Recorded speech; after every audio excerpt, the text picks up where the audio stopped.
Hi, my name is Reid. I'm a psychotherapist in San Francisco, California, and today I'd like to talk about the power of grief after leaving the narcissistic family. In today's video, I want to address the grief and the power in knowing that the worst has already happened after narcissistic abuse. And I think one gets to know that the worst has already happened after enough psychological and emotional distance has been put between oneself and the narcissistic family.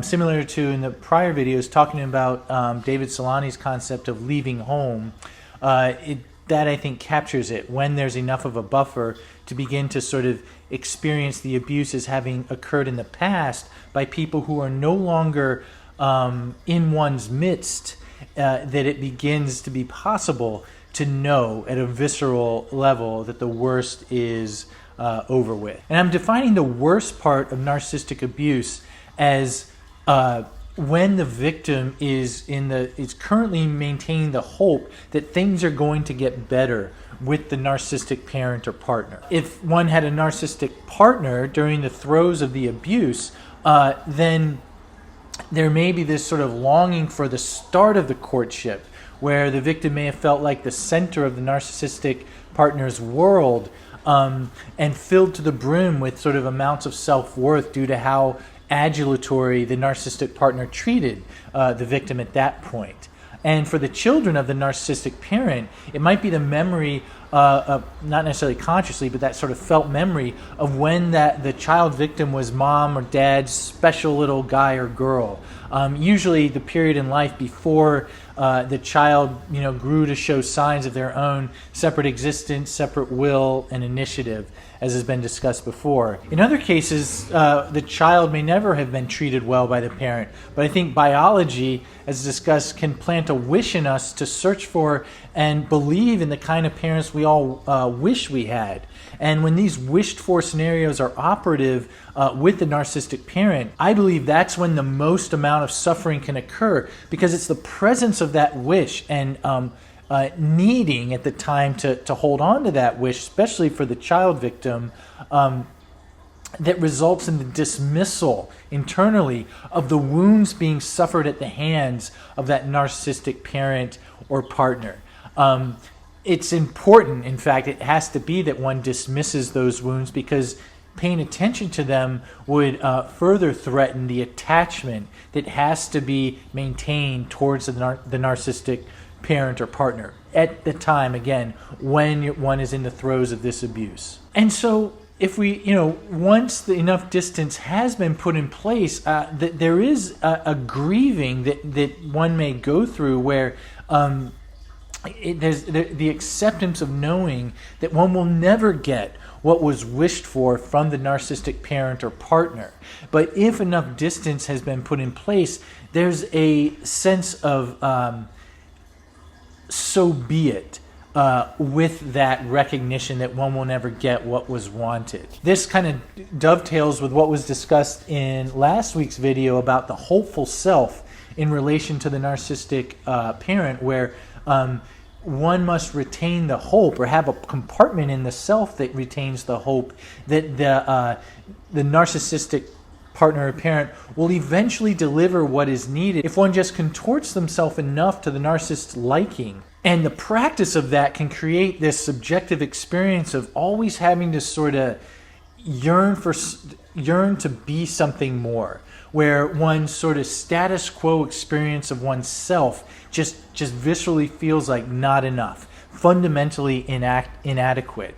And with the relinquishing of that hope, again, after the distance has been achieved, that initially perceived sense of inadequacy gets to be just sat with.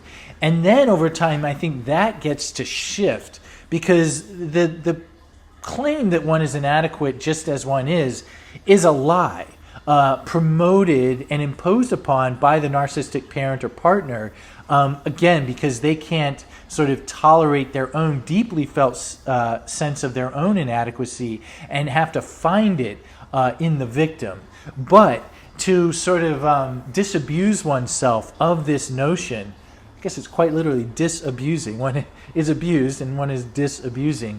But anyway, those feelings of really projected upon inadequacy often need to be sort of just sat with, felt, so that they sort of lose their power. Again, this is only once enough distance has been put in place. And as that happens, that yearning to be more, to be in essence sort of in a way delivered from oneself, gets to rescind, and a different, more sturdy, and I think true sense of oneself gets to emerge. So how does one get to the point of grieving the loss of the promise in relationship to the narcissistic partner or parent? The promise to be, to be treated as special as one hopes will eventually occur with the narcissist. Again, I think it starts and sort of ends with achieving distance, separation, leaving the narcissistic system. And, to operationalize what distance I think can mean in this sense is both limiting contact with the narcissist, him or herself, the system in which that narcissist sort of practices what they need to practice to keep themselves intact, whether it's a family, social circle, keeping sort of extricating oneself from that, while simultaneously cultivating relationships with safe people that offer reciprocity, trust, discretion, sincerity, a sense of being wanted, and genuine empathy, just to name a few of the qualities that can afford a sense of safety. So as those two prongs are happening, where one is sort of seeing the narcissist and the system in which he or she resides as a part of one's past, and sort of involving oneself in relationships where one feels nourished and gets to experience the sort of more forthcoming value others perceive in oneself just for sort of showing up as one is, that makes it very much, I think, more possible to notice the contrast between what it feels like with these sort of safe people and what it felt like with the kind of, in the bad old days, with the narcissistic system where one was being abused. I think it's almost, the metaphor is like being on a road trip with a good friend or partner, where like in the cabin of the car itself, you feel good, you're talking and having a nice time and feel connected, and the sort of narcissistic system you see in the rear view mirror. And it's back there, and you're sort of here. You can talk about what it was like back there. Not that you want to really do that. You really just want to enjoy and connect with the passenger in the car. And I think, in fact, this sort of metaphor of how distance is achieved to know that the worst is over is the basis for therapy, for recovery from narcissistic abuse, where the point is to kind of develop a working relationship with a therapist where one, as a client, feels a sense of being valued in an unconditional way that is sincere, so that the psychological contortions or beliefs we called before necessary to maintain the narcissistic parent or partner's goodwill feel wholly unneeded in the kind of developing relationship with the therapist. And maybe also one finds oneself populating their lives with relationships that much more mimic the way things tend to play out with the therapist, rather than kind of mimicking the template established with a narcissistic parent or partner. So, for example, a victim of narcissistic abuse may have to adopt a belief that others' needs are more important than one's own. And in therapy, let's say this client is talking about an episode with a friend where this person, the client, felt guilty for not saying that yes, they would give that friend a ride to the airport. And then maybe the therapist kind of checks in and says, hey, tell me more about this friend. Like, how often are they sort of ready to offer you favors, or do you see them as someone you can sort of lean on when you need? And let's say that this person begins to sort of say that in their experience that they have always felt like they need to be there for that friend, but it's sort of prohibited in one way or another from the person asking the friend for anything or needing the friend for anything. In essence, that the friend's entitled to ask for favors from this client, but rarely reciprocates, and that's sort of been an unwritten rule in their friendship. So then the therapist may challenge the client's presumption that they their own needs are less important than this friend's. And so what's happening in the therapy is that the therapist is offering an attitude towards the client that says, your needs are as valid to be promoted as anyone else's, and also challenging the client's older sort of belief that they must devalue their own needs and sort of promote the needs of the other person.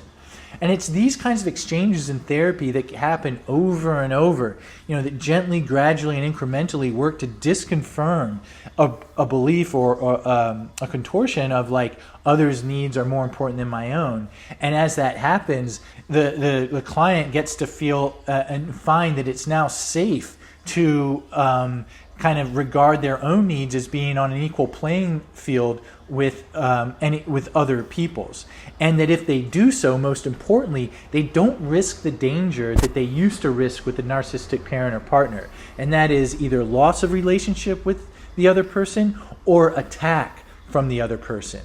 Because that's not going to happen in a real sense in therapy.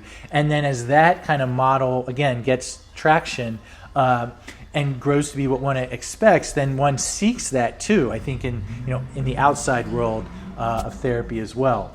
And again, it doesn't just need to happen in therapy. I think it just illustrates how one can get to the process of achieving distance from the narcissistic system, and getting to a point where you get to experience some of this grief at what used to have to be done to feel sort of a sense of worth in relationship to the narcissist. And now one gets to just expect that in the relationships that one chooses and cultivates. I think another way to think about that is that we need to know that the danger is already past before we can start to grieve. And from the theory of therapy I work from, it's called control mastery theory.